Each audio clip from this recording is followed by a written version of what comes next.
Amy, thanks for participating today. We really appreciate your help. Yeah, happy to be here. Looking forward to hearing your comments. Sherrie, how was it? Was it pretty self-explanatory? It was definitely self-explanatory. Being, I guess, still in the basic area, I did have hesitation on making comments, but I tried to do my best. Oh, just remember, it's all about your opinion. How does that image affect you? And nobody knows the answer to that better than you do. So, Right. so feel free to speak. Carol, Thank great you. to have you back. Everybody, great to be back. Always love to hear what you've got to say. I took a lot of notes this week, so. What's that?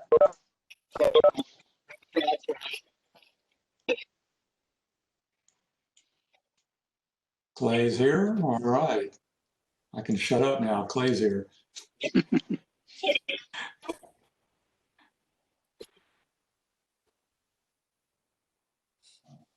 Ed, I see you made it into the competition. Yeah. Oh. Actually, I was thinking Ed Wiltz, but yeah. the other Ed, yeah. He was worried about making the deadline, but he did it. Good. Everybody's got their fake backdrops up. Ed, you need a Corona. I'm not cheating. Mine's a fake office. And Ed Pete's got a Gaussian blur. There's my real backdrop. Pretty cheap. Yeah, one of my software programs puts them in, but I haven't matched it up with this website yet. Are you in a tent, Charles? No, no. I just got the ceiling fan on high. Oh. You like that?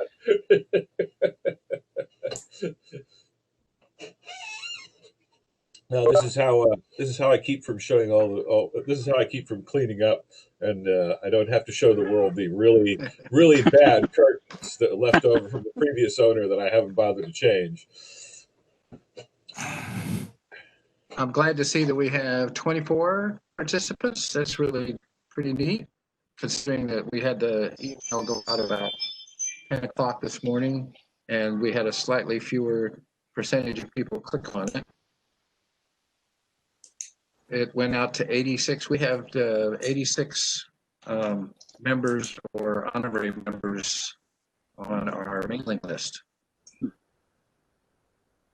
This looks like to be the core group here. Shows up. Good for you. We have at least one more to join, Clay. Evelyn will be here shortly. Oh, of course.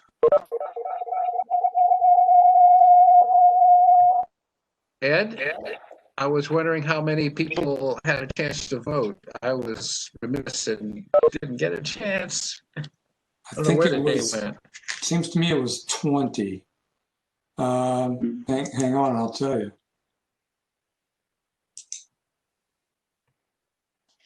I had a chance to look at them all, and then I put off actually rearranging them until I forgot. Let's see. Oh. Sloppy of you, sir, but yes, that makes the rest of our votes even more important. Thank you. That's right. You didn't need me to know who's the best photographer, image. Let's see.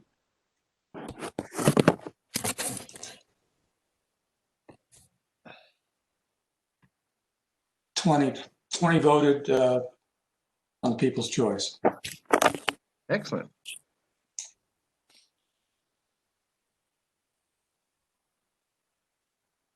I saw some really nice images in this bunch. Are Patty and or Josh coming tonight? I'm here. Can you Josh see? is going to be here. He had family come in at the last minute. Okay. There's Patty. No picture. Patty, no picture, Mitchell. Can Patty tell us about the what's been decided so far about the show for Yes. the coffee shop, Yeah. the wildlife show? I ended up the details earlier than I thought I would because we had some wrong details out there and I wanted they got corrected. So make sure you look at the most recent information. The theme is wildlife photography. It's going to be a juried show. It's going to run from October to November 16th at the Les Pecan, so Coffee and Beer in Pflugerville, where our last couple of shows were, and line to enter. I'm sorry it's short, but originally we're supposed to not have it till November, and she moved it up till early October without telling me, and so we slid it back a couple of weeks. So I apologize for the short notice on it, but hopefully you'll have enough time. It's a juried show. Everybody can enter 2 pieces, and 12 people probably be what gets in. The deadline to enter is, and I can't look at my notes because I have the web meeting up. The October. Does anybody know offhand what it I'm is? gonna say 5th. Yeah. That's what I was thinking, but I was going, no, it can't be that quick. Yeah, October 5th to give the judges 2 days to judge it, and on the 7th you will be told who got in. So you'll have from the 7th to the 16th to get your photograph printed and up on the 16th. Originally, it was going to be on the 15th, but then that is our third Thursday, and that's not so good because we have a meeting the same night. So anyway, if you have any questions, you can email me through the club. I think it last night, okay? Is it on the website? Because I didn't get an email. It's on Facebook and it's on the club website, and you didn't think to send an email. Sorry, I can't send it. Well, the MailChimp, I'm sorry, I didn't mean to talk over you. I'm sorry. Yeah, the MailChimp announcement that went out this morning has information and very little, but it does refer you to the homepage of our website. Ed has put the information that Patty gave him on the homepage. So, and then Ed, if you could say how you're going to do, people can upload an image. It's not that they have to have the print judged, but they have to have the image. Actually, Mark is the one that set it up. I believe he set it up just like any other competition. Is that right, Mark? Yes, correct. And you can find it. It'll be under October, and it's called Wildlife. It's under and submissions, just like you would for the monthly competition. Yeah, there won't be any difference in the process. You the call for art and willing to put out an updated MailChimp. Clay.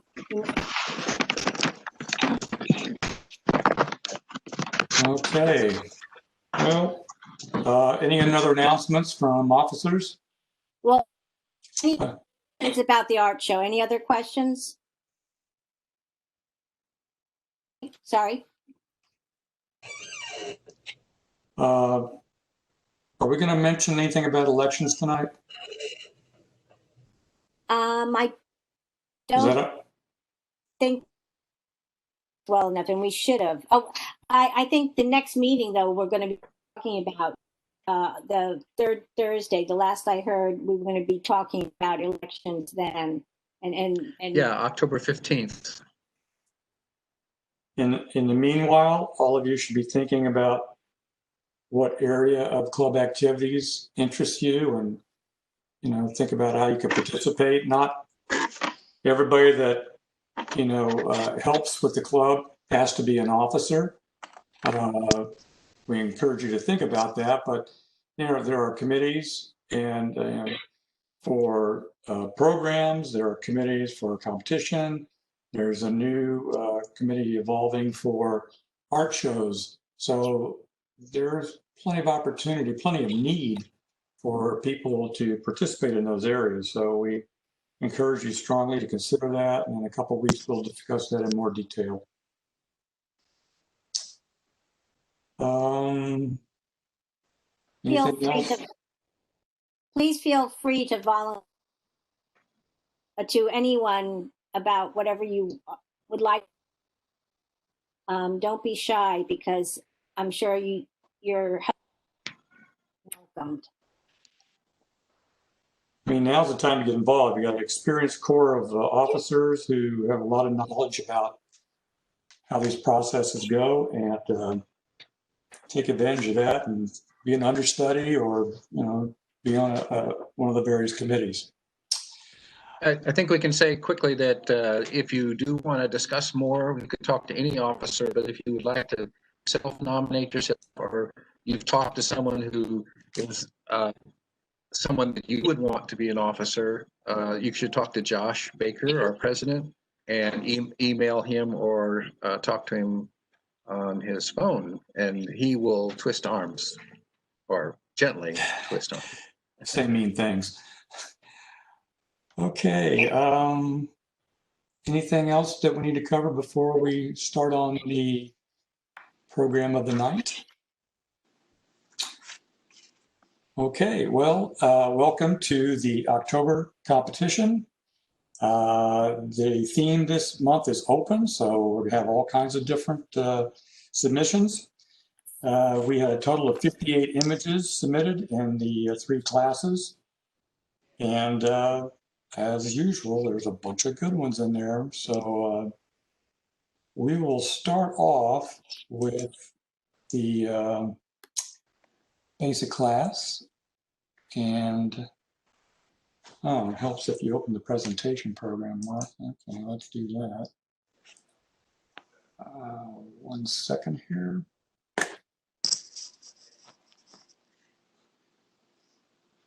Too many icons on my screen. Okay.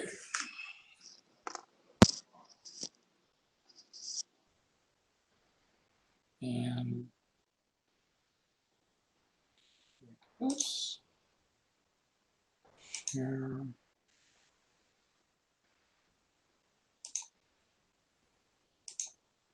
Okay. Select the competition.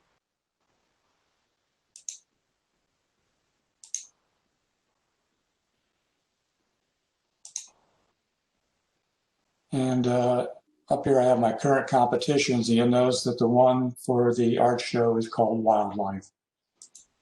Tonight, though, we're going to deal with the open theme for October. And we're going to... Okay, so we'll go through the basic images. Our usual routine is we will go through all of the images one at a time in the class, and then we'll start over. And our judges, and I forgot to get our judges are each going to critique 3 images in each class. And judges, I forgot to ask all of you to send me your judge list. I got it from Sherrie, but I forgot to get it from Amy and Carol. So when an image comes on the second go around, when an image comes up that you're going to critique, just shout out to me and I'll stop the sequence and let you talk about it. Is it 3 images from each class or 1 from each class? 3 from each class. Okay. You can wing it, I'm sure. If you, okay, so now we'll go to basic and we're going to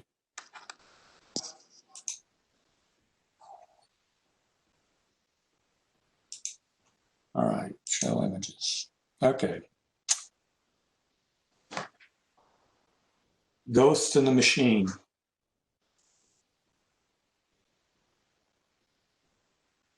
One urban evening. One urban evening. Texas lovebirds socially distancing.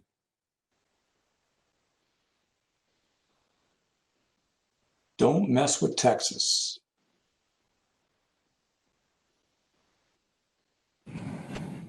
Where keyboards are headstones. Truly a face only a mother could love. Gotcha.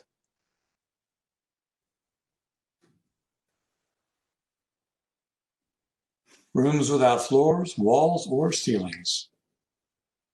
This was the one I had checked for review. Yeah, it was correct. Oh, I missed that name there. Okay, let me back up. I didn't get the name of that. Liftoff. Best something friends. BFF.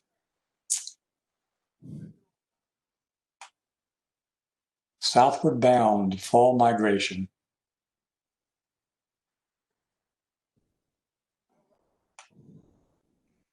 Fettuccino.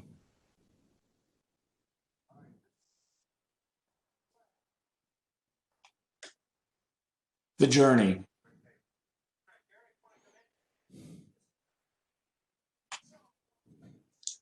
Zimbabwe Dreams.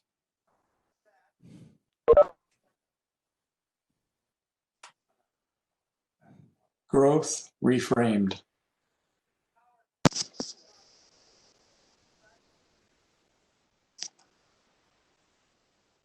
Solo Fisherman.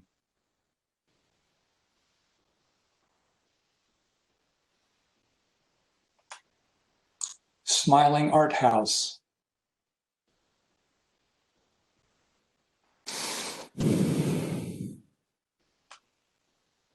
Maple.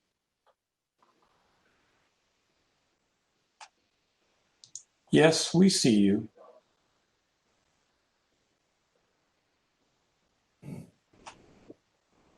Ruby-throated hummingbird.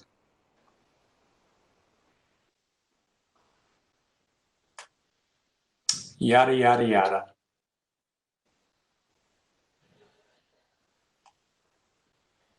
Sepia stars.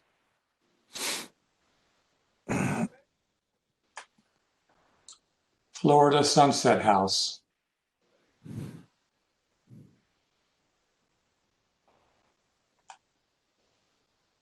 A simple sparkle.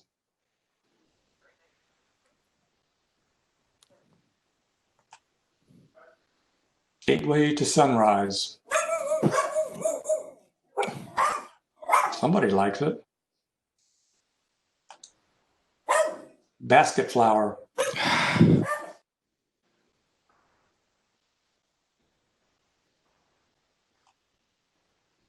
Cotton and windmills in Texas today.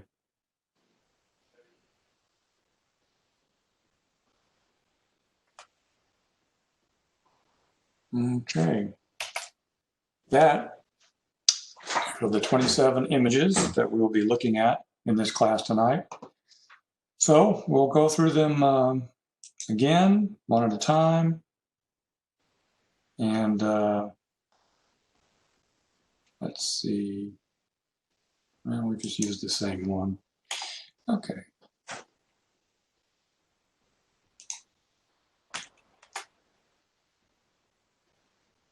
Okay. What just happened there? Pay no attention to that man behind the curtain.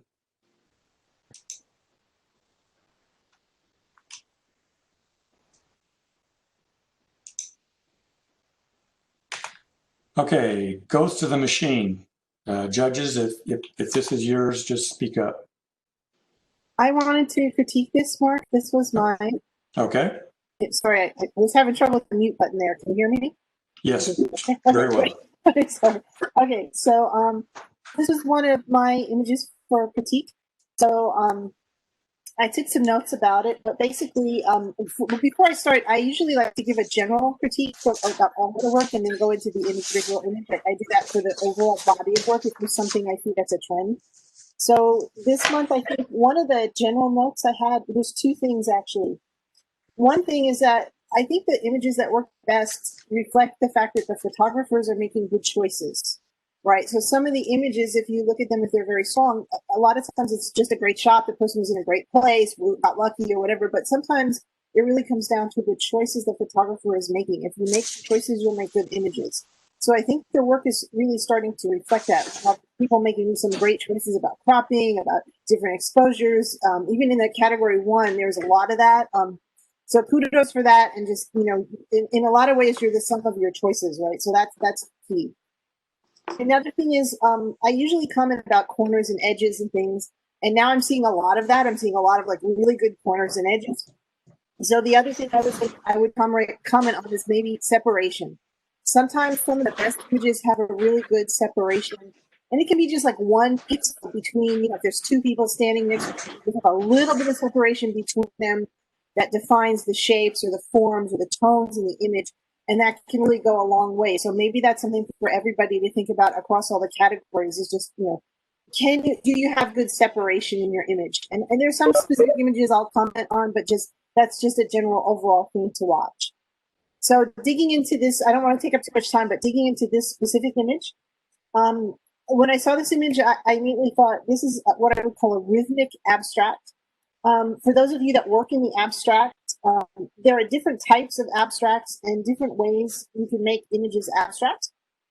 There's a lot of people who use blur or color, like fields.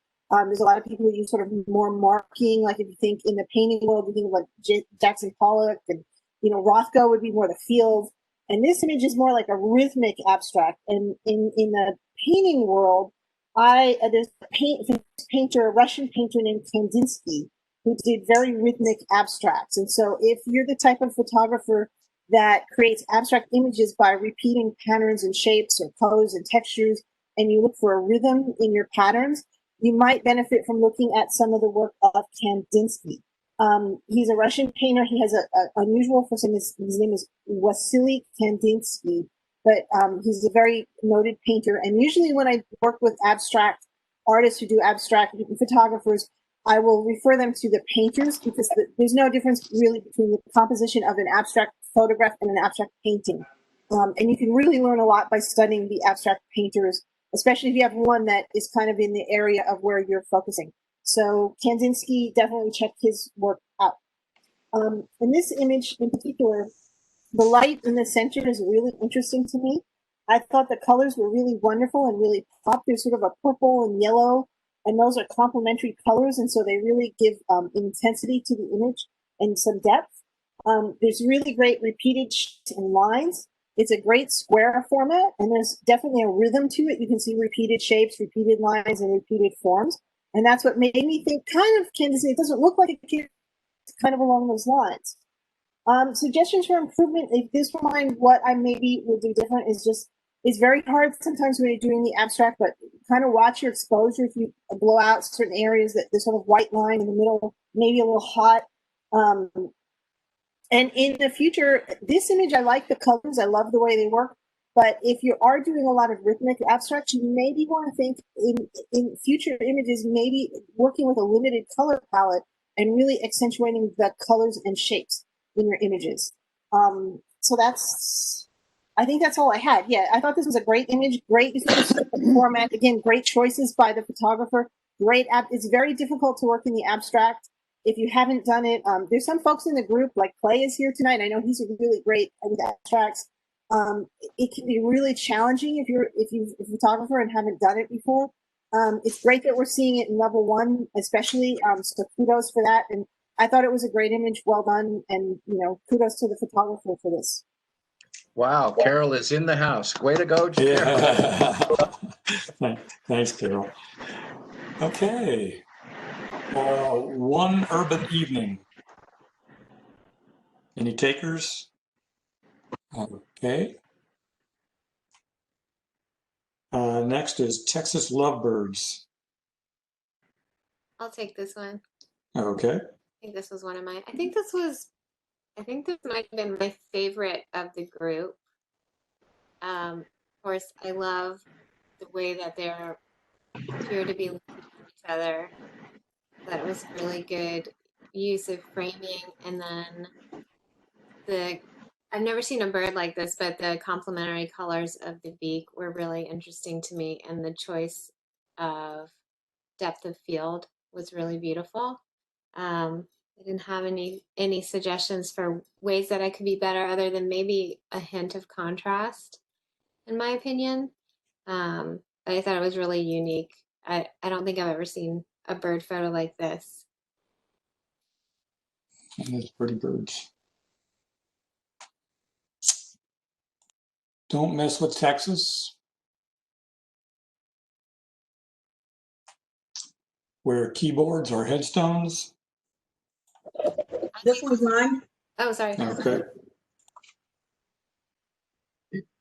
I really like this one just because of the emotion. And some days when I'm at work, I feel like making my keyboards a headstone, along with some of my other computers or such. So to have that there, it definitely gave me a little chuckle. The blue light nicely invokes graveyard feel. I was distracted by the router in the middle and the corresponding antennas because that's actually where my focus ended up being instead of really on the keyboards. And then also maybe just reposition that router a little bit so that the eyes don't focus on the keyboard, and also so that maybe the wider or the lighter part of the balloon is not as much as the focus there and more on the keyboards.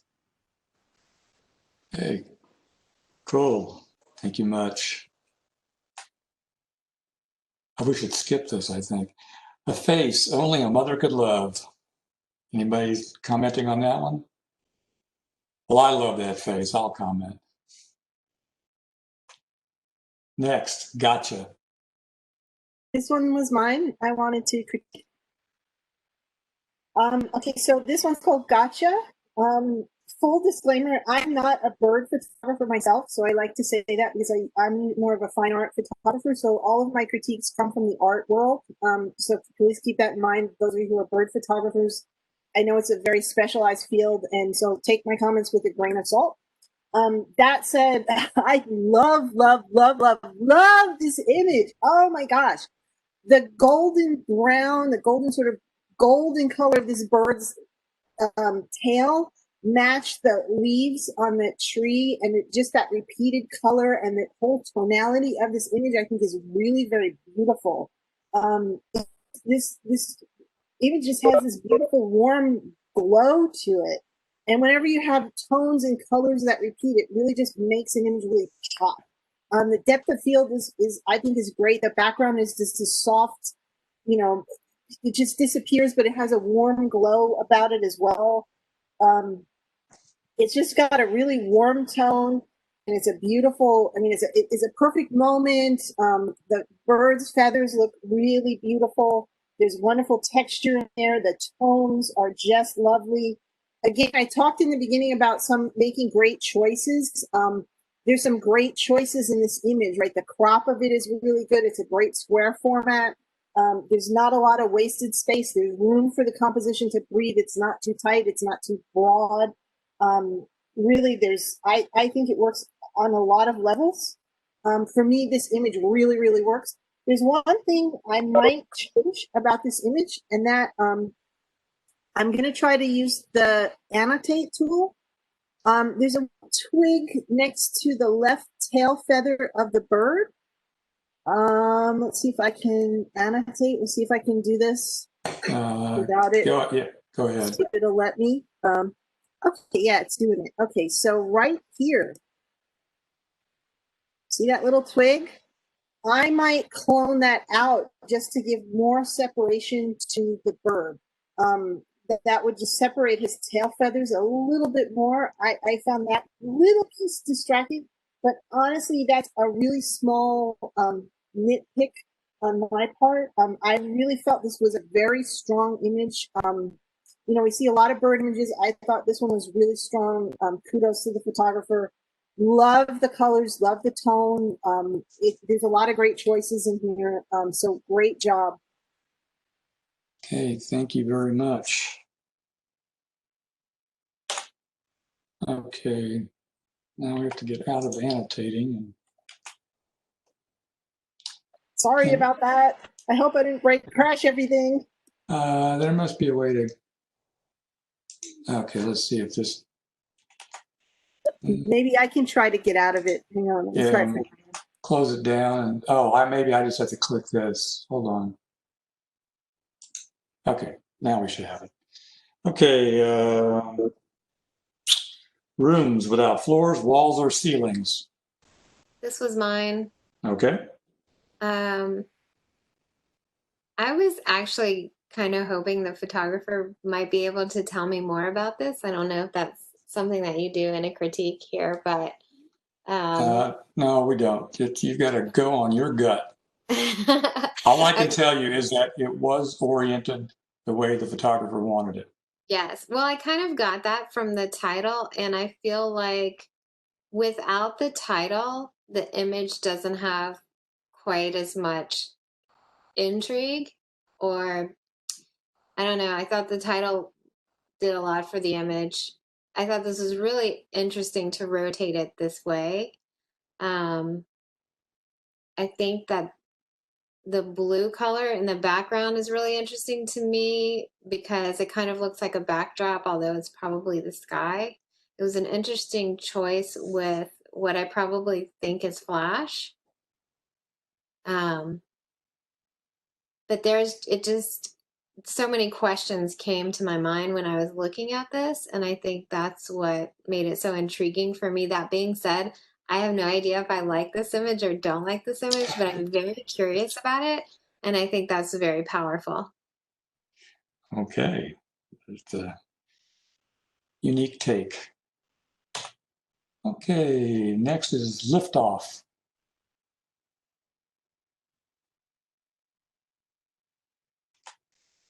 BFF.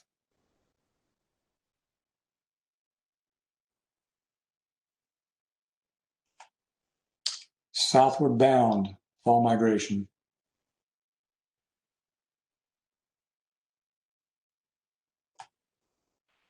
Fettuccino.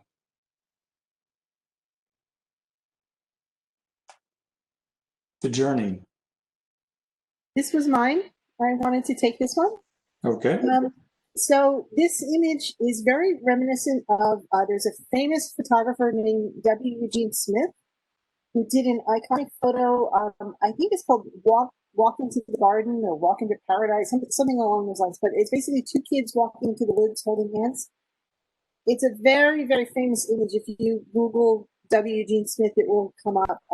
He had been a war photographer, and at the end of the war, he shot this lovely image of two children, and it was very symbolic of sort of being the end of the war, because everybody thought, oh, what's he going to shoot now? And after years of shooting like war photography and almost getting killed, he came home and shot this lovely portrait of two children.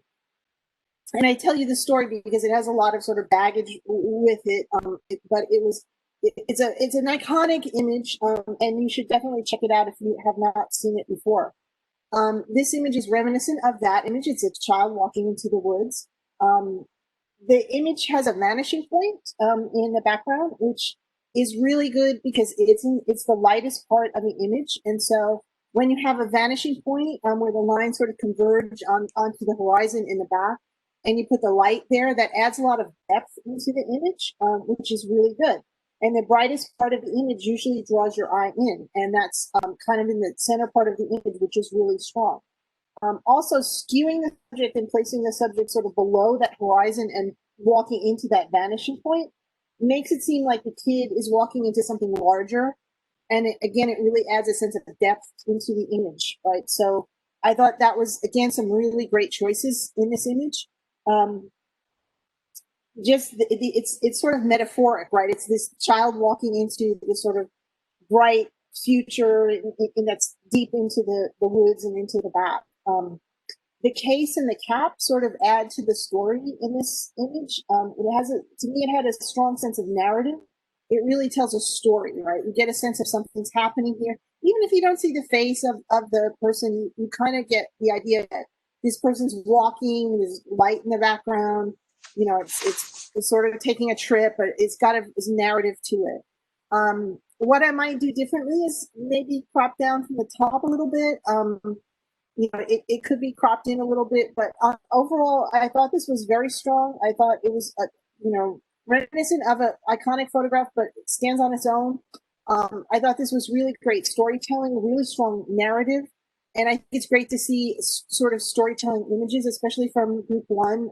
So excellent job. Really like the image. Okay, thanks, Carol. I guess that's Zimbabwe Dreams.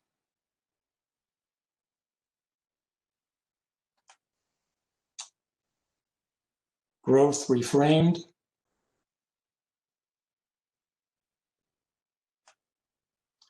Solo Fisherman.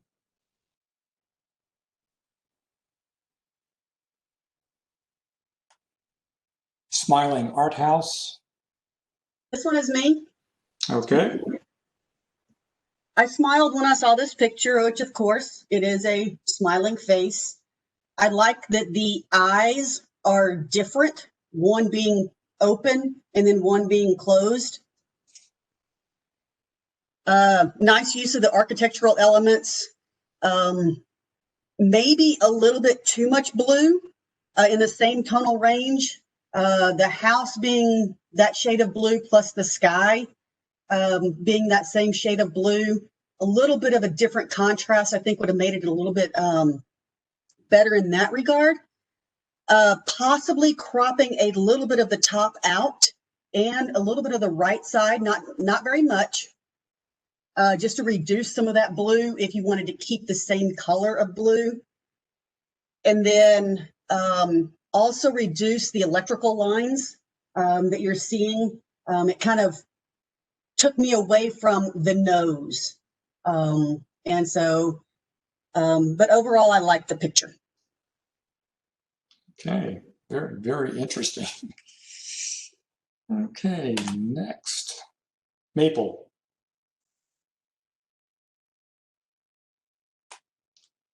Yes, we see you.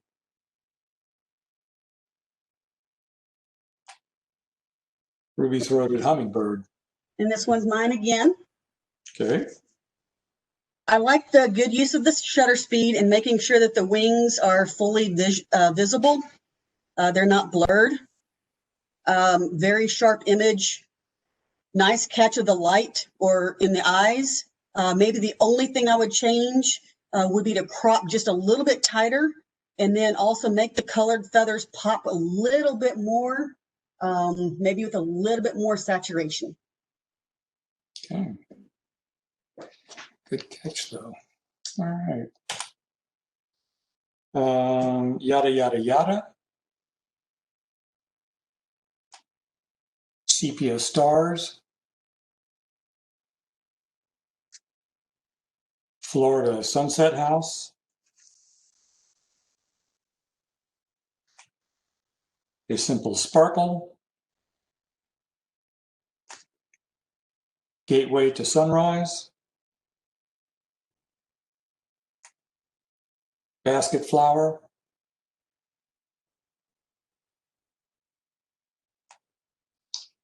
Cotton and Windmills in Texas Today. Okay. Amy, did you have any others that you wanted to comment on? Yeah, if you want to go back to Liftoff, I can comment on that one. Sure.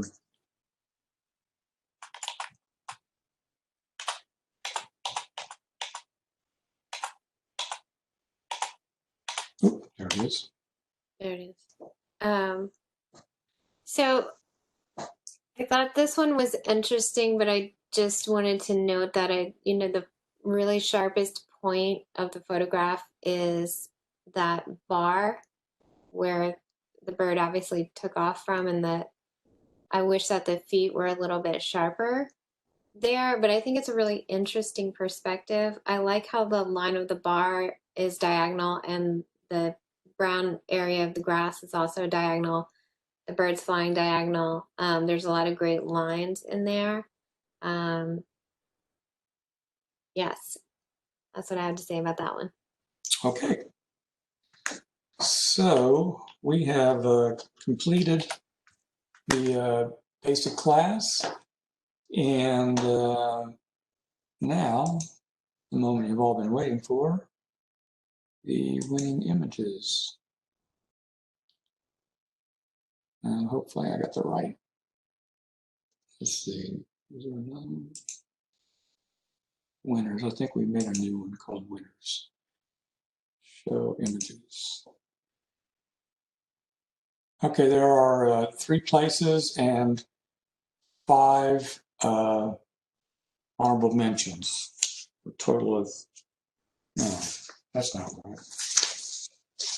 Yeah, what did we decide on? It was, there were 27, should be 7. Yeah, should be 7. Well, how did we? The slideshow you start the display before you got to all the pictures showed 7. I think you got 2 of them there, one that's with 7 and one with 8. Okay, well, we will see here. Okay, honorable mention, BFF by Jim Smith. That's really interesting. Stupid turtle. Honorable mention, Fettuccino by Ronnie Duke.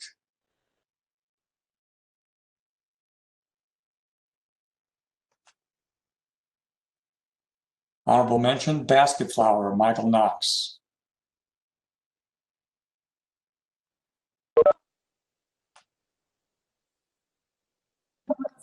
That one's supposed to show. Honorable mention was Ed Wiltz for bird socially distancing. This has not been a good. And this is the journey. Oh, that's why it's got too many images. And what? Third place is Donna Smith for Gotcha.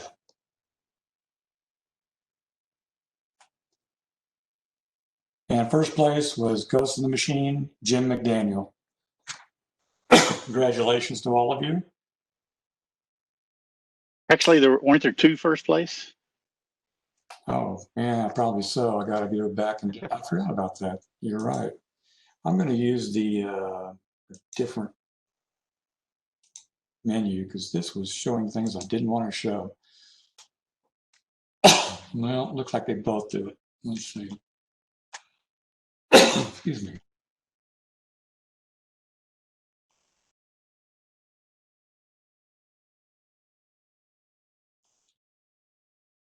Thank you for remembering that, Ed. And there were 2 first places. This one, Ruby-throated Hummingbird by Sabrina Lunsford. Beautiful images. You can see I'm going to have to redo my templates because they're showing more information than I want them to show. Okay, now we'll move on to the intermediate class. We have 15 images in this category.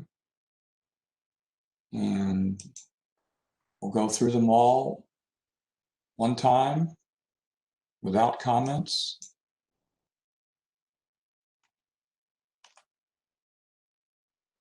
Well, let's back up here. Follow that, killer.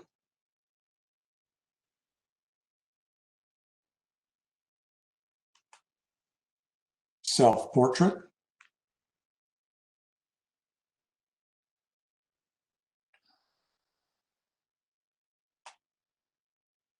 Heck, not another bird photo.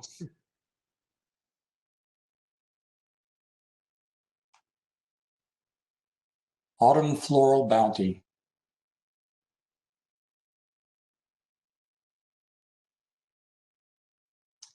Up the punks, up the mask.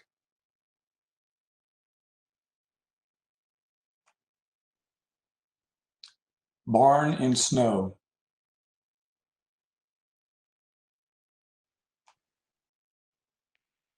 Morning spotlight.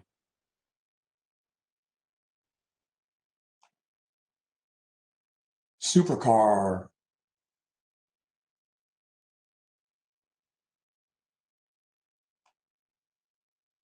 On patrol.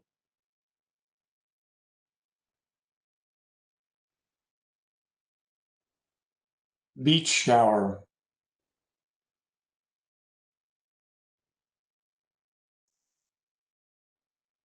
Roadrunner.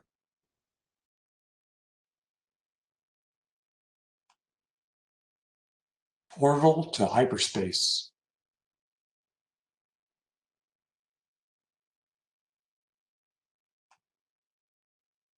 West thumb, winter.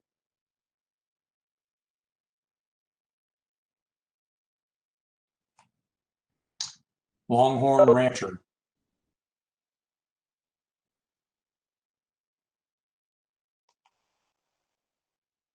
Early morning snack.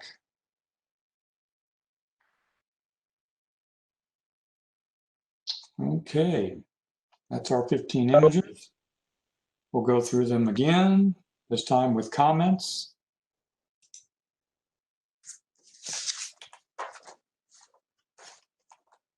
Okay, first is follow that, killer. I wanted to comment on this one. So for me, this image is perfect in its imperfection, right? I could sit here and point out things that are flawed with it, right? Like there's a guy in the back, half his head is out, or what have you. But to me, that's what actually makes this image special to me. This image looks like it's like a 50s image, and it conveys such a strong story, right? It looks like it's in a nightclub, or it just has this feeling, and so because of that, I would not change a thing. The black and white choice is great. The guy just goes with the image. The instrument being at sort of almost a diagonal, that it's got some great lines in it. The people sort of mulling around while he's doing this. It's just got a great story, and it's got some great choices by the photographer, and it's so different and funky and cool, and it just feels like it came out of a 50s nightclub or some blues club or something. So for me, I thought it was a really standout image. It's one of those images, it's probably was very hard to take, and it's deceptive. It looks like it was just maybe a snapshot, but there's a lot going on, and it was really interesting. So I really liked it. I thought it was different. Great storytelling, great capture of action, and I wouldn't change a thing. I really liked it. Okay. Self-portrait. I'll take this one. Okay. This is one of my favorite ones. I really love how subtle the tones, the color tones are.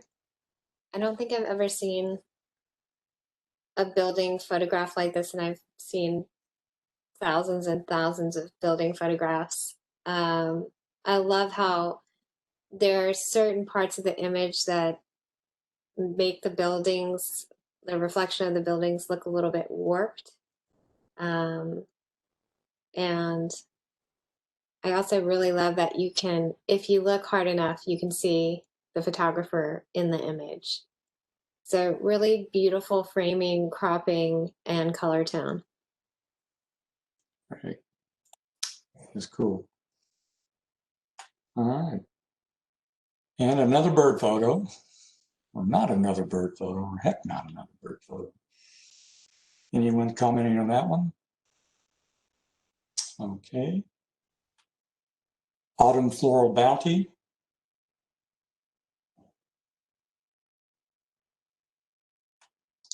Up the punks, up the mask. This one's mine. I like the concept. I know that Josh mentioned at the last meeting, hey, let's get some photos, then include something with the mask, because obviously they'd be recent photos. So I definitely like the concept that we actually have a photo with the mask. I like that the picture is the dark tones with the punk concept, except for the mask. With the mask being a different palette, it really makes it stick out a little bit more. The wide open eyes with the catch light is great.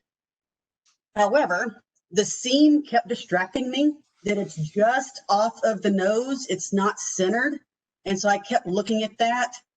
If it was intentional, maybe make it more intentional, really off to the side versus kind of there. Possibly include more of the choker necklace at the bottom. I was also kind of driven down to that half circle and kept trying to even drag myself further down into it. I like the face straight on, but I'm also noticing that the image is just off center.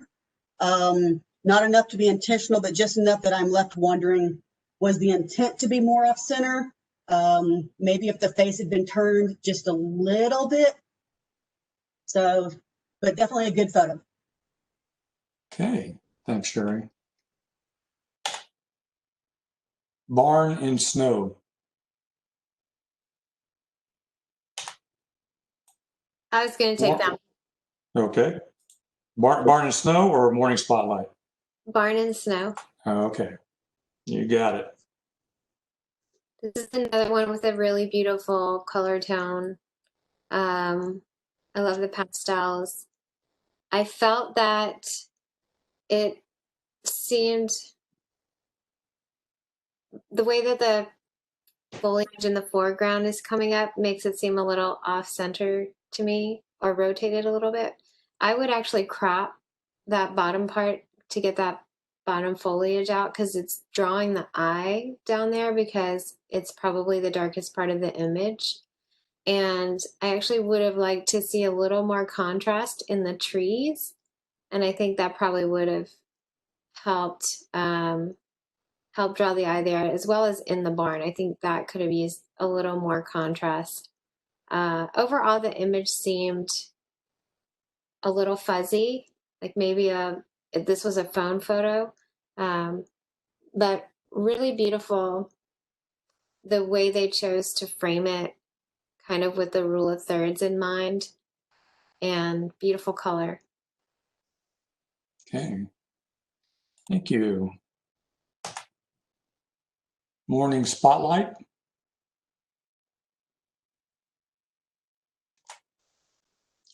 Supercar.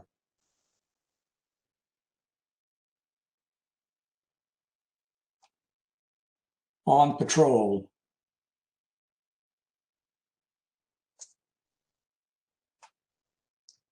Beach shower.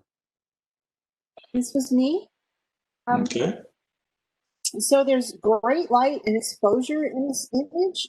It's really interesting sky and light, and that yellow from that stand really pops. There's also great tracks going into the lower right corner of the image. They make for a great corner, and I'm always all about great corners. The yellow really pops, and it gives the from the tower. It really gives this image a real pop of color. For me, this is something I do a lot, so I think that's why I picked this image to critique. But when I shoot, so there's I'm going to try and put my arm in. There's level, plumb, and square, right? And so one thing about the beach, especially when you shoot the beach, if you shoot the beach straight on, if you get it square, it can have a certain look, right? Because it reduces itself to just a sort of line on the horizon, right? And a lot of times what happens is when we go to the beach, if we try to get it square, we get it slightly not square. And that can make a really, if you're going to do that, you almost have to do it really off or right on, right? It's kind of like blur, right? If you have a little blur, it doesn't work. If it's either really blurry or really sharp, it works, right? There's a sort of no man's land in the middle. And the beach, especially when you photograph the landscape and open landscapes and the beach, if you're slightly not square, it's obvious. And it can make the image disconcerting. So I've been doing this myself. I'm recently uploading some shots to my site, my personal site, and sure enough, I got a couple beach shots that are not square, and I have to fix them in Photoshop, and so that's just something to watch. I think it may be a little, maybe off a teeny bit, and that makes it gives it attention. So one thing I would recommend, and I think this image works. Don't get me wrong. I think this is a great image, great pop of color. But when you're shooting the beach, really try to play with the lines and shapes. Right here, you've got this big box, that yellow box, and these tracks of the lines and this expanse of the sky. Also shoot like odd diagonals. Shoot the beach. They tell you always shoot the beach at a diagonal, or shoot it straight on, kind of thing. But definitely try to make different shapes with different lines, and play around with it, because it can. When you shoot the beach, especially, you can end up with this as a line that's the horizon, and it's hard to work with a lot of times as an artistic element in your images. A lot of beach shots are beautiful, but you can end up with a lot of the same images where you just have this line, horizon line, and what do you do with it, right? So just keep that in mind and really play with those graphical elements, especially if you have color. Like here, we have some blue, some yellow, those tracks from the in the sand, and also, of course, the beautiful sky, right? So those elements all work for me. Something to do different is maybe play with that, get diagonals, get odd angles, and really just shapes and lines that you see in the ocean, the beach, the shore, or even in expansive landscape, because it can make a world of difference. So great shot. That's my take. Okay, thanks, Carol. Next is Roadrunner. That one's me. Okay.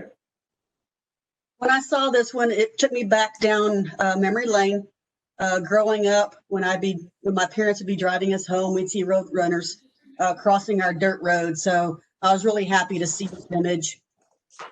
I like the cropping with the tail feathers being at the very edge, but then the eyes having a little bit more space to look off. Kind of like they're looking for prey. The bokeh of the background is nice. Maybe just a little bit more even, so that the focus really is on the Roadrunner. I'm getting a tease of the green and blue tints in the feathers, possibly a little bit more saturation to bring out those colors. And then I think I would have tried to blur or remove the rock at the back of the bird to keep the focus on the Roadrunner. It was kind of a deposit that I didn't, or that I kept referring back to. Okay, thank you.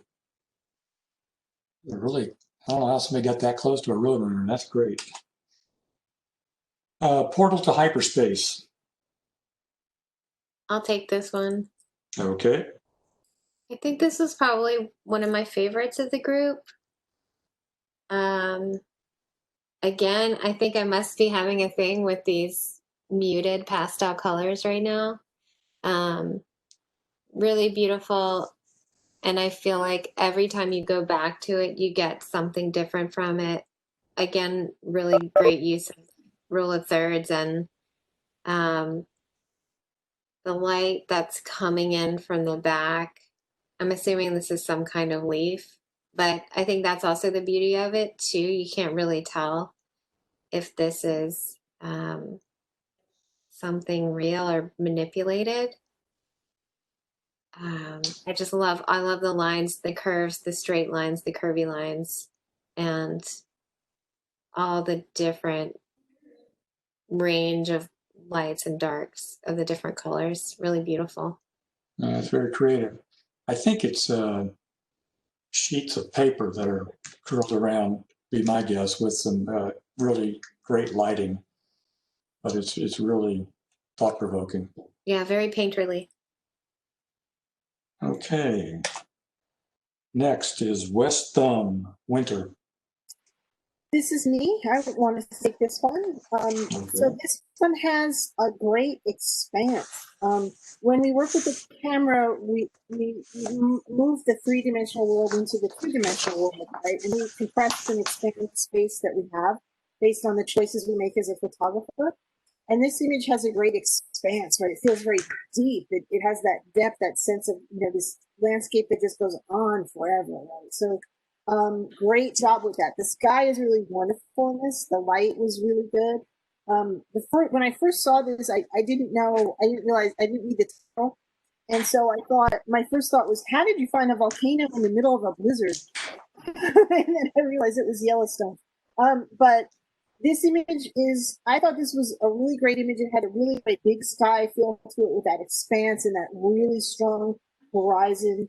It's good use of the sort of near versus far composition where you have something in the foreground, but then also you have the background is really interesting, not just blurred and disappearing. To put something in the foreground provides an interest, and then have that just great expanse in the background is wonderful. If you're interested in a photographer who works a lot with a strong horizon like this, check out the work of David Allen Harvey. He's a kind of a noted photographer. He's from Ohio originally, and he talks about the horizon being everywhere where he lived, and it just followed him around and that sort of thing. So definitely reminding me, a little bit of his work in that regard. But I thought this was a really strong image. I like the near far and the sky and this expanse and the use of space. So well done. Okay. Longhorn Rancher.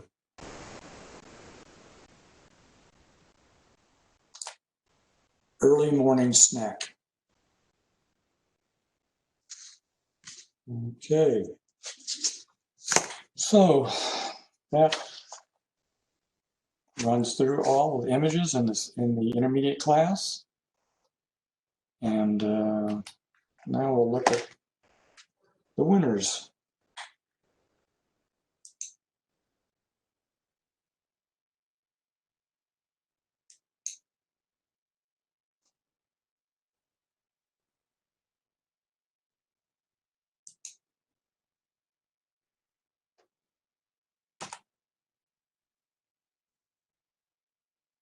And we'll skip that. Well, it should be an honorable mention here somewhere.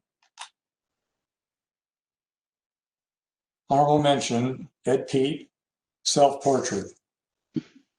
I didn't even recognize you, Ed. Good, that was the idea. I should have known that shirt. Okay. We'll get to you later, Dave. Third place, Longhorn Rancher, Patty Robertson. Congratulations, Patty. Second place, Nick Grossman. Or heck, not another bird photo. That's a good bird photo. You can be proud of that.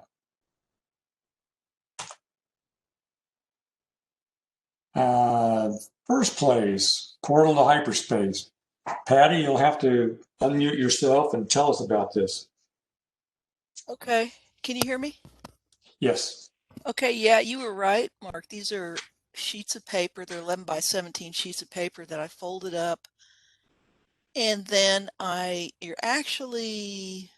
set them down on a piece of glass. So you're actually looking down through the top here. And then I have a piece of white paper underneath them and two speed lights underneath the glass with different gels, different colored gels. And so just a little bit of light punching up through the glass to the paper. And so that's why you get shooting with the macro lens. Okay, go through the geometry again. Are you shooting down on these? Yeah, shooting down. So the paper is sitting on the glass and the interior is at the bottom. Does that make sense? Yeah, so the green at the bottom is where the flash is hitting the most. Okay. And how many angles did you shoot from till you found what you were looking for? Did you already know? 4 or 5 different angles. I just think it's spectacular. Oh, thank you. I just really love this. I also played around with the color, so I have different versions of Okay. those with different, really, really way different colors. Well, I kept changing out the gels and changing the position of the the two flashes. Where did you get the idea for this? Is from a I saw it. book or YouTube? No, I saw on one of my YouTube channels that I subscribe to, I saw somebody doing it, and I thought, I'm going to try that. But so I used large pieces of white printer paper, and then put them together, but then kind of separated them a little bit and clipped them on the left. So on the left side that you're not seeing, there's a big clip, and then set it down upright on the glass, and then shot it with very, very little low-powered speed lights with different gels. what I really like, aside from the beautiful shapes, are the gradients of light. It's just, it really has a wonderful effect. Thanks. Great work. Great work. Thank you. Okay. So that is the intermediate class. And now we'll move on to the advanced images. There are 16 in this group. So there should be 3 places and an honorable mention. Let's see. Survey.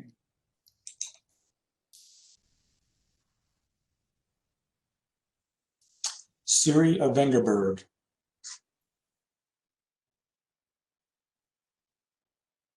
Inner Sanctum.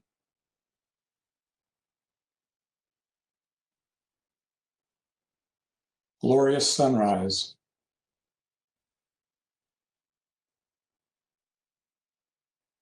Last Prayer.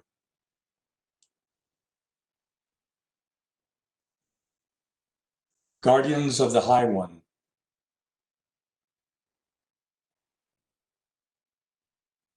Foxy.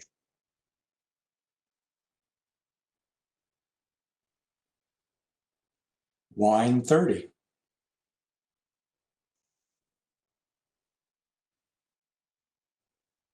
No Shoe.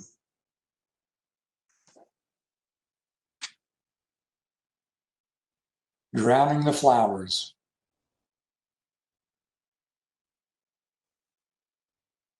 Village Boys, India.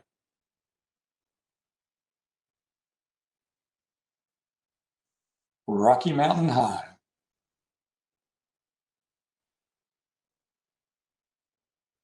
Just letting you know, I see you too. Transparency.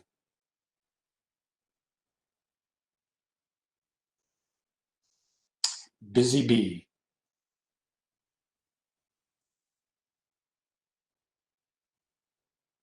Sculpture Falls on Barton Creek.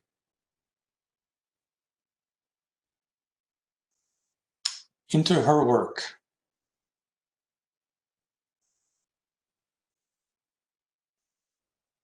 Okay. So we'll go through them again with commentary.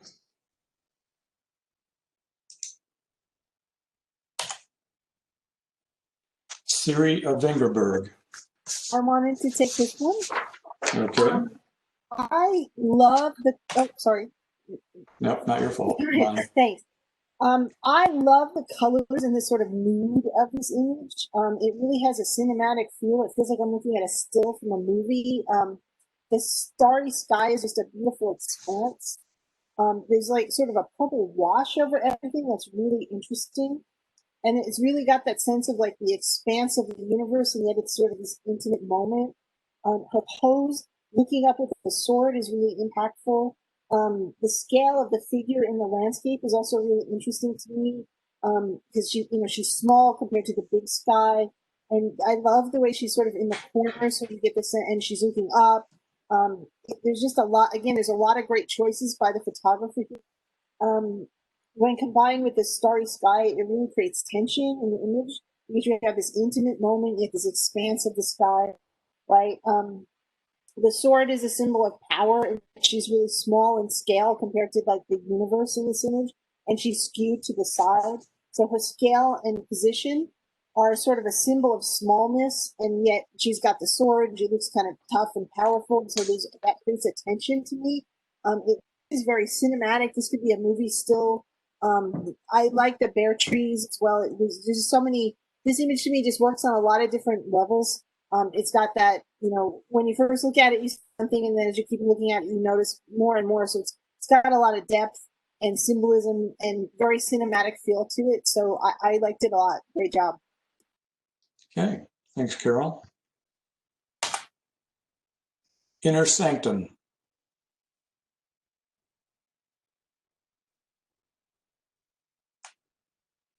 Glorious Sunrise.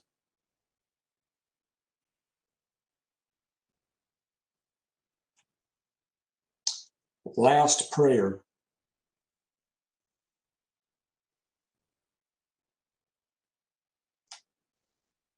Guardians of the High One.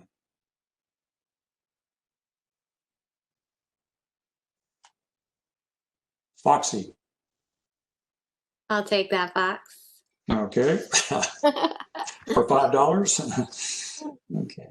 I think this is probably my favorite one of the group.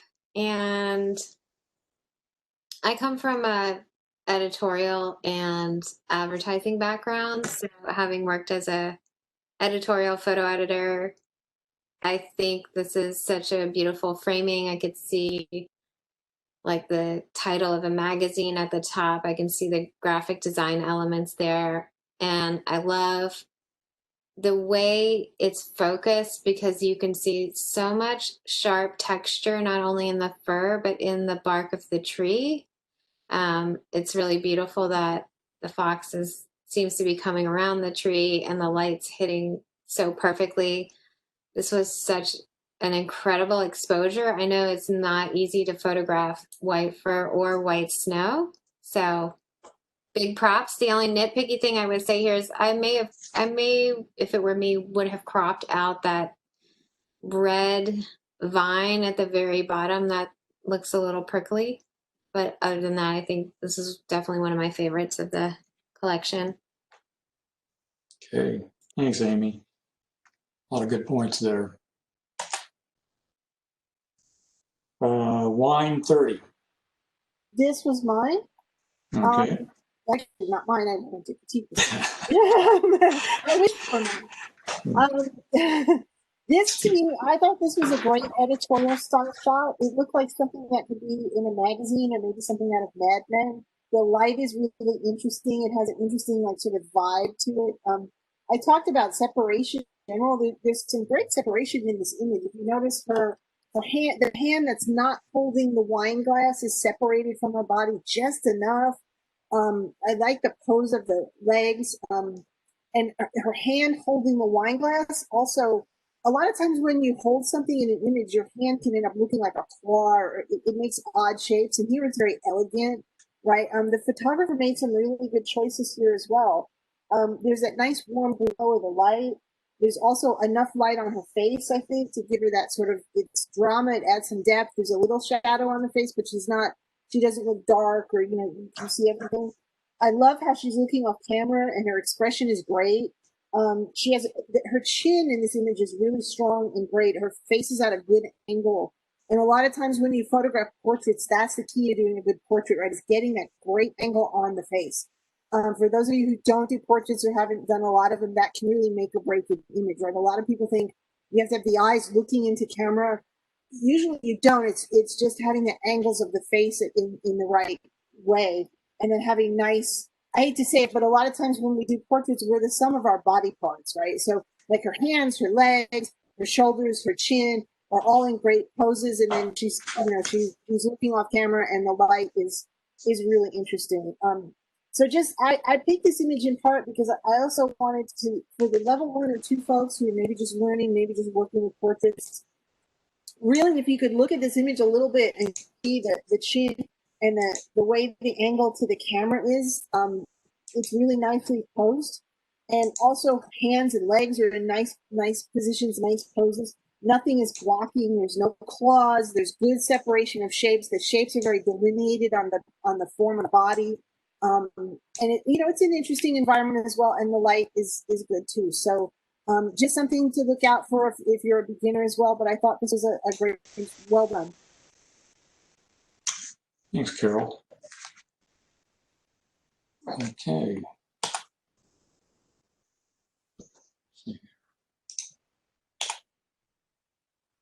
No shoe. This one's me. Okay.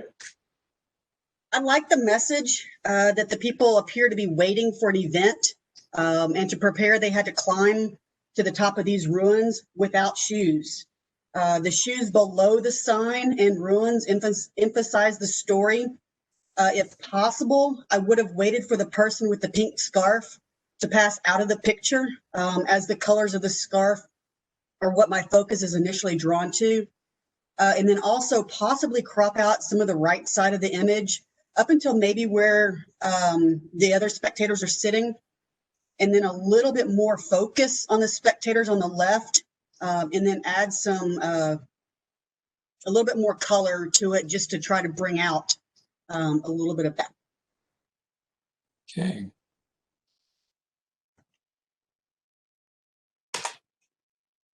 Drowning the flowers. This was mine. Okay. Really interesting perspective, especially I think for an underwater. I love the lines from the water, the light, the way it's reflected on the skin, and also the texture of the bubbles. I thought it was a good exposure. I do wish that I could see more of the eyes. I wish the eyes had been lightened or lit a little bit better, because I think there's obviously something going on. Like, it definitely feels very moody. So would have liked to see a little bit more light in the eyes. And I think the fact that these are artificial flowers is a little distracting. It would have been a little more impactful for me if the flowers had been fresh. But other than that, I love the way this was lit. Really beautiful. Okay. Thank you. Village Boys, India. This is me as well. Okay. Love this one. I love the mood. I love the little things, like the way his toes are kind of curled in a little bit on the left. Just a really beautiful moment. I may have liked to have seen maybe a little more contrast, especially in the back. I think the eyes are drawn to the vertical sticks of the fence.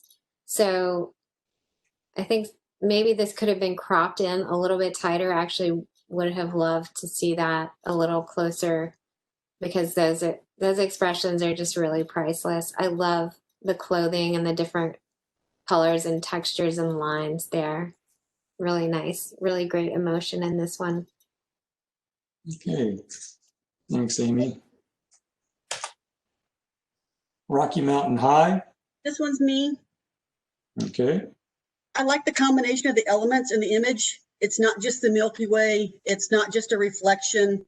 It's a combination of quite a few elements there. I was playing with the cropping, some on the right side, and making the image a portrait instead of landscape, just because the trees were really dark and everything was just blending in. And then I was also thinking of having a little bit more contrast with the trees, the water, and the mountains instead of the cropping, just kind of playing with different aspects of trying to get a little bit more visibility in there. Okay. Oh, that's a stunning image, though, isn't it? All right. Just letting you know, I see you too.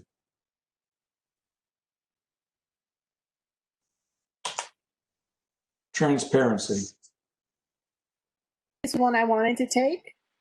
I love the image. I thought the light was really good in this image. again, there's a lot of great choices the photographer made here. The format, the black background really works because the colors really pop and the light is beautifully even. There's some great tones in here. Again, it has it sort of purpley and yellow in combination with the green. It's minimal colors, but then they also really stand out. So a lot of times photography is much about what you take out as it is what you leave in. And this image has nothing that's unnecessary. It's very clean and crisp to me. It really, I thought it worked really well. I thought it was really interesting that with the transparency of the flowers, what I might do differently is the leaf on the bottom right looks a little chewed up with the hole. So, and I know some people are purists, they don't like to clone out or anything like that, but if this were my image, I might consider tidying up the leaf a little because it's such an elegant image. I think it kind of, having a chewed up leaf, it kind of takes it away maybe a little bit from the feel of it. So I might close up the hole with the clone stamp, but that, again, that's a small thing. I really thought the lighting was well done in this. The colors really worked. The composition's strong.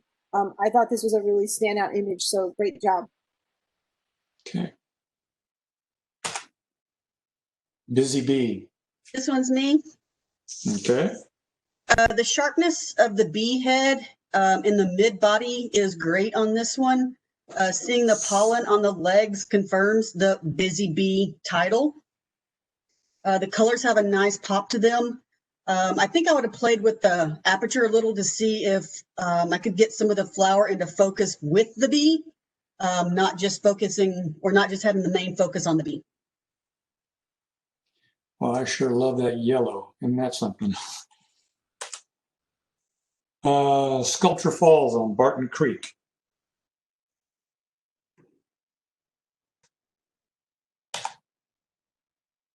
Into her work.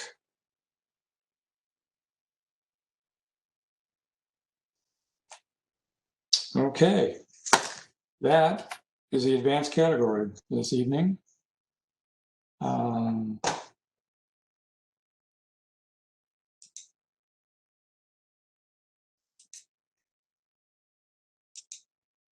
And the winners, again, we've got some issues here, but honorable mention, Alan Irby for Foxy.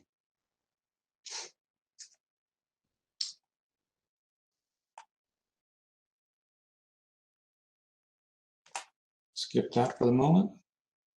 Drowning the Flowers, third place, Mary Day Long.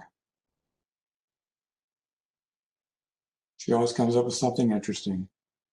Second place, Transparency, by yours truly. And first place goes to Hatham Samarchi for Inner Sanctum.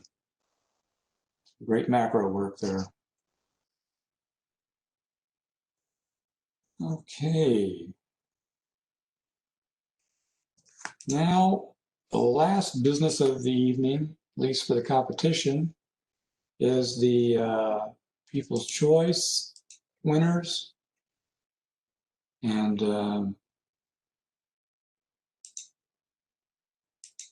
we already had previews of some of those winners, but I'll try to do this again. So in the advanced category, the bronze medal goes to Stephen Burkich. The silver medal goes to Mary Day Long. And Transparency is the People's Choice for Gold this month. Okay, in the intermediate class,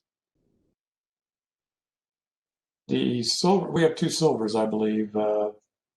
Dave DeVore for Patrol and Patty Robertson for Portal to Hyperspace.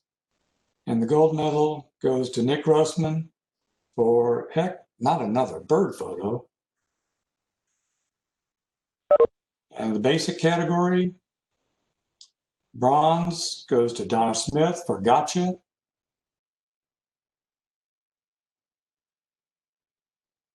Ed Wiltz gets the silver for Texas Lovebirds. And first place is Sabrina Lunsford for The Journey. I should say gold. So that concludes our competition. As always, I want to thank our judges, especially Amy for joining, in helping out the club. We really appreciate your insights coming from the professional world. Sherrie, kudos to you. You had one more class, I thought, on the People's Choice. I think we went through them all, but let me see. We did the basics. Let's see. You didn't do intermediate. Yeah, it was the second one we did. It was the Okay. second class we did. I'll just, that's all right. It was Dave DeVore. Okay, sorry. Okay. Sherrie, thank you so much for stepping up and taking your first crack at judging. It was great to hear your opinions, and I hope you do it again. It was definitely a learning experience. I know that other judges have talked about the concept behind it's not just really looking at a picture, it's actually taking in the different elements that you're judging by. And for me, I actually had chosen pictures that I would not normally choose just because of the elements that I was judging with. Great. And Carol, as always, it's a great pleasure to hear what you have to say, along with the history of photography and art. And I know that the members really enjoy that. It probably has spurred a little bit of Google activity. So, Carol, Carol, do you have any shows or other things? And go ahead and make a plug of what you're doing with your website. Sure, thanks. I have a free giveaway going on my website, actually. I've launched a new website called Carol's Little World, carolslittleworld.com, no apostrophe. And I've got a giveaway. I'm giving away a print in the month of October from Japan. And I recently won an honorable mention in the, I'm going to try to pronounce it. My French is an atrocity, but the Prix de la Photographie, which is also called the PX3, because a lot of people can't pronounce the Prix de Photographie, like I can't, but it's also called the Paris Photo Prize. I got an honorable mention. I got a gong for one of my images from China, is in the 2020 honorable mentions. And also recently, I got an editor's pick on minted.com, which actually comes with a cash prize. So happy about that. I got a couple $100 for that. What was the image? Actually, I travel all over the world, and it was an image I took in my backyard, practically, of this. We had some storms blow through at sunset, and it was sort of just this beautiful pink sky. So yeah. But I've launched. So my website is carolslittleworld.com. It's live. It's a new thing I'm trying for me. It's actually got print on demand, and it's order fulfillment, and it's a whole new different world for me. So I had the domain for a long time, never did anything with it, and now I'm finally moving my blog to actually having my own online gallery, basically. So it's kind of a labor of love, but I have just under 100 images up. I'm adding my back catalog over time. Eventually I'll have my paintings up too. But yeah, check it out if you can, and let me know, give me feedback, please. It's been fun to do, but yeah, and I don't know, I've talked to Josh about maybe helping out with some curating for the group in the future for next year, depending on my travel schedule and how things are going. So great. Yeah, great. Thanks. Amy, you want to say a little bit about what you've been involved with lately?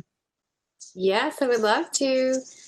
So this year I've been full-time photography consulting. I consult with editorial and commercial photographers, and it's definitely been a very interesting year. A lot of photographers needing direction in that space because everything's been shut down. So, and I also spent the first half of my quarantine developing a course. So I realized that all of my clients were asking me the same questions, and I wanted a place where I could put all of my expertise and all of my answers into one place that was affordable for everyone to access. So I created a commercial photography masterclass. And it's not about shooting, it's more about branding and marketing and communicating, networking, bidding, commercial, and editorial work. So that's what I have been doing. Yeah. Good. Well, you have a website for anybody who's interested in taking a look at that? Yes, it's Amy V. Cooper. I'll type it in the chat. Okay, great. Thanks, Amy. Appreciate that. And thanks again for helping us out. Yeah, it was fun. Thank you for having me. Good to see you again. Okay, is Josh around? I guess not. All right. Anybody else have anything to say or ask or? I was hoping if maybe Stephen would say something about his night shot there with the reflections in the water. Stephen Burkich. Not responding. Okay. Anybody else that was a winner tonight feel compelled? I'd like to know how they made it, how they made their pictures. I'll tell you a little bit about mine. The flowers on the black background. Yeah, I'd like to. That's something I picked up recently from some classes I took from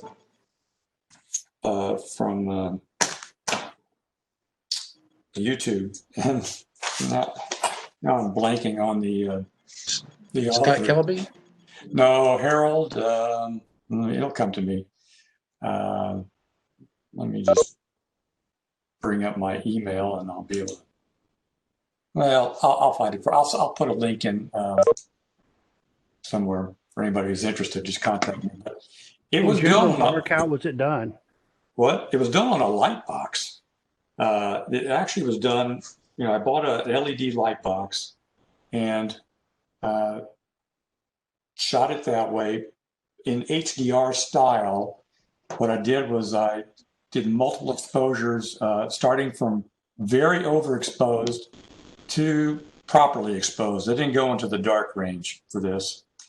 And then you have to paint in the layers so that, and that's what gives it this transparency. As you can see things through there, but in the real picture, that doesn't necessarily look that way. It's Mark, I took over presenter. Let me make you presenter again. Okay.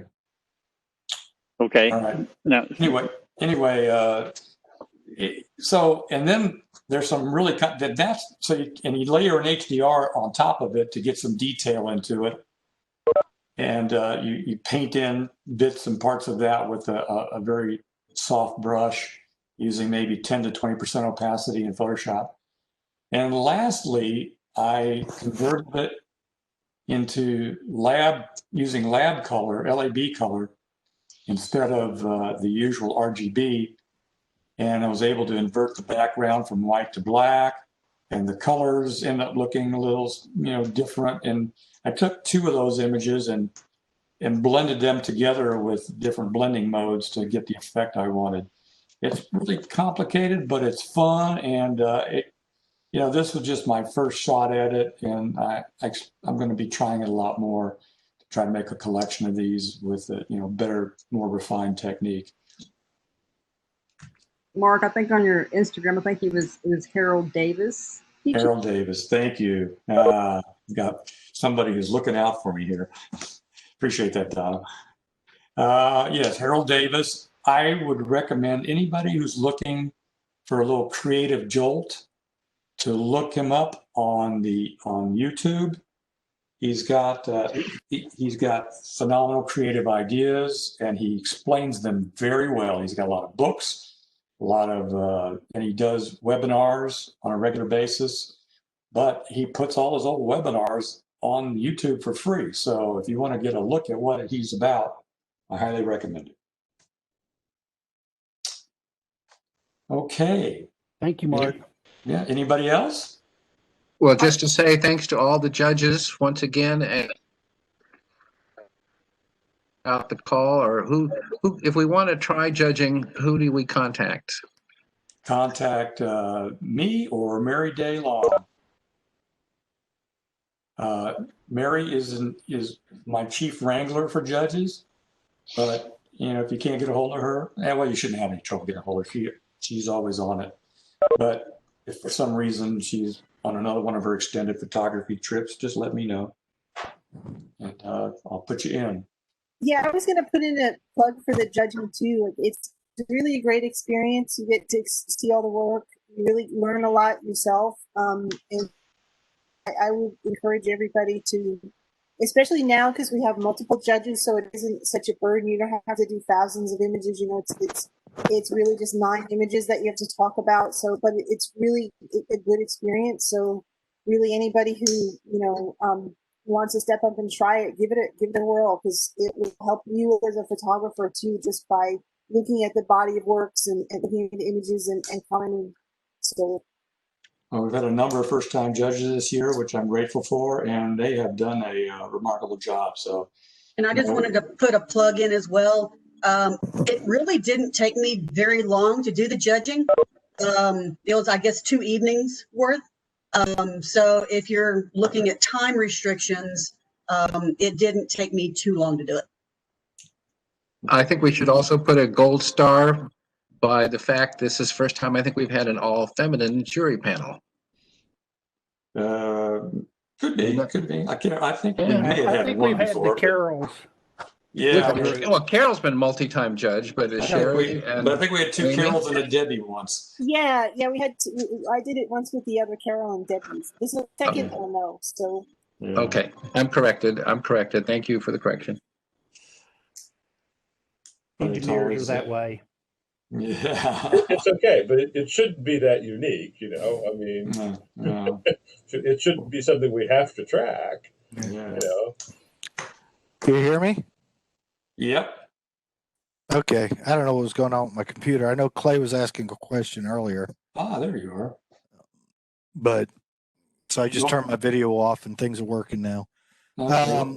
For that night shot, I set that one up. Yeah, that was in Rocky Mountain National Park, Bear Lake. I use an app, Photo Pills, so I got it.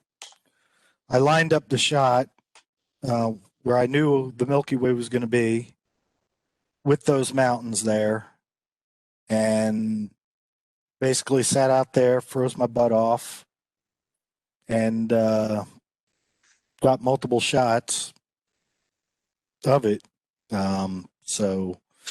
And backstory is I lost the key to the house I was staying at out there. Luckily, they had a spare in the house, so I was able to lock up because I was out shooting that night till about 1 o'clock in the morning, and we left about 6 in the morning to come back here to Texas. Oh boy! With me going back out to that lake to look for the key. So I think I had 2 hours sleep. Is this a single image or did you combine several? Yeah, it's 2 images, one from earlier during the blue hour that I combined with the Milky Way.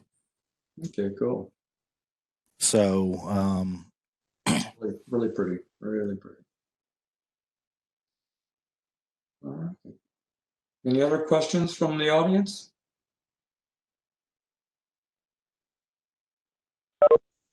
Well, hearing none, right. I will thank everybody for attending and participating, judges, photographers. It's always fun to do this. It's great to see your faces. And,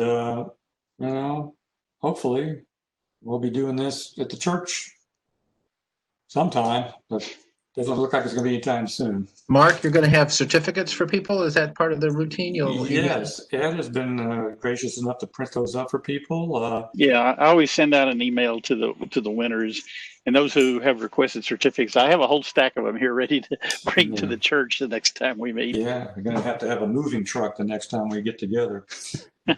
Well, congratulations to all those who received them or earned them, I should say. Very hard work by everybody. Wonderful job. Mark, Ed, thank you for making this happen. It's truly appreciated. Sure. Ed's my mentor. He gets it all done. All right. Good night, everybody. We'll see you next time. In 2 weeks, we have a meeting. Good night, guys. Bye-bye. Good night. Thank you.